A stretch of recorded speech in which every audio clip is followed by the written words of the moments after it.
अच्छा गाइस, आज पेपर बनाते हैं कि कागज़ कैसे बनता है और ये जिस कागज़ पे हम लिखते हैं ये आता कहाँ से है।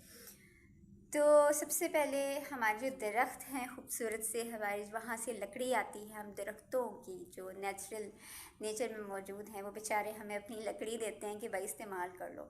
अच्छा, ये जब हम दरख्त काटते हैं इसकी लकड़ी हासिल करते हैं, इसके ऊपर की जो छाल होती है उसको हम बार्क कहते हैं। उसको सबसे पहले उस छाल को उतारा जाता है जिसको डी बार्किंग भी कहते हैं।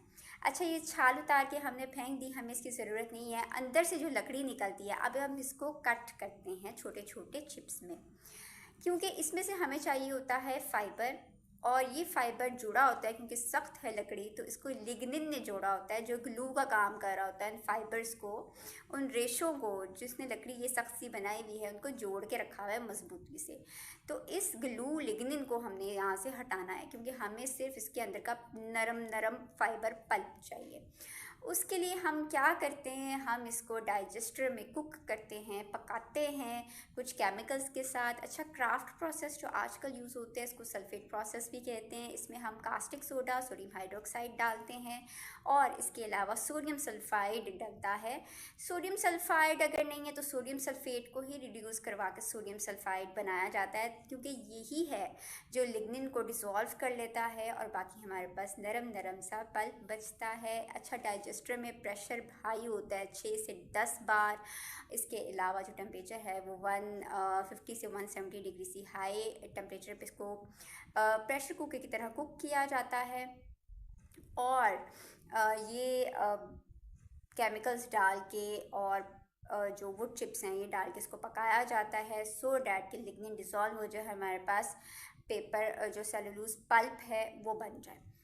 तो ये पल्प जो है इसके बाद हम इसको निकाल लेते हैं डाइजेस्टर में से। इसके बाद इसकी वॉशिंग की जाती है। वॉशिंग करने के बाद इसकी ब्लीचिंग भी की जाती है। अगर उस पल्प का रंग आपका ब्राउनिश सा है तो उसको सफ़ेद पेपर हमने बनाना है, तो उसके लिए हम इसमें ब्लीच करते हैं, इसका रंग हटाया जाता है और ब्लीचिंग एजेंट्स डाले जाते हैं।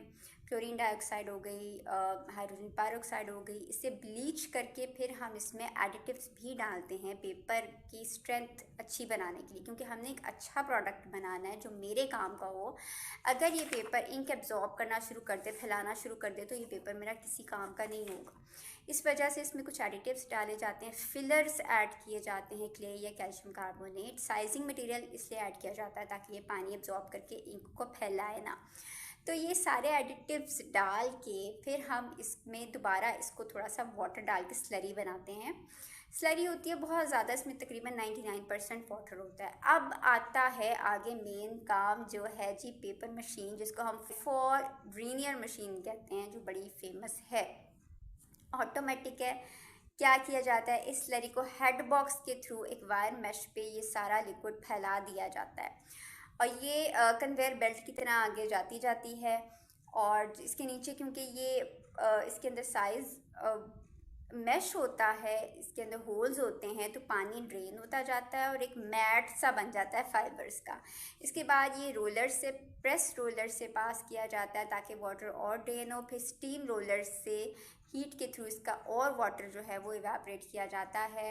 इसके बाद कैलेंडरिंग की जाती है। कैलेंडर्स बड़े बड़े स्मूथ रोलर्स होते हैं जो इसमें शाइन देते हैं और इसकी सरफेस को और स्मूथ करते हैं। फिर इसको एक रील में, बड़ी सी रील में ऐसे बड़ा सा रोल बना दिया जाता है पेपर का। उसके बाद इसकी कटिंग होती है और फिर इसको आगे दुकानों पे बेचा जाता है। तो ये पूरा प्रोसेस था पेपर मेकिंग का, मज़े का है। और एक जैसे हम घर में भी चीज़ कोई भी बनाते हैं, खाना बनाते हैं, उसका एक प्रॉपर प्रोसीजर होता है, प्रॉपर टेम्परेचर हमने फॉलो करना होता है। जिस तरह हम रोटी भी आटे से बेलते हैं उसी तरह पेपर का पल्प भी फ्लैटन किया जाता है, उस रोलर से गुजारा जाता है कि वो स्मूथ सरफेस इसकी हो जाए और वो ड्राई आउट होके हमारा अच्छा सा पेपर बन जाए।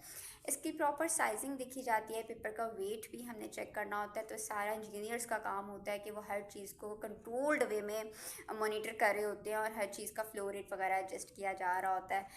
तो ये था पेपर मेकिंग, जो मेरे घर में पेपर इस्तेमाल होता है। ये हमें खूबसूरत से दरख्त अपनी लकड़ी देकर हमारे काम आते हैं। तो इन्वायरमेंट का भी ख्याल रखें, चीज़ों को ज़ाया मत करें। इसको रिसाइकल भी होता है, ये इसको रिसाइकल कर दिया जाता है ताकि चीज़ें बहुत ज़्यादा वेस्ट और इन्वायरमेंट पे असर ना पड़े। अपना बहुत सारा ख्याल रखें और चीज़ों की कदर करें और चीज़ों को ज़ाया मत करें।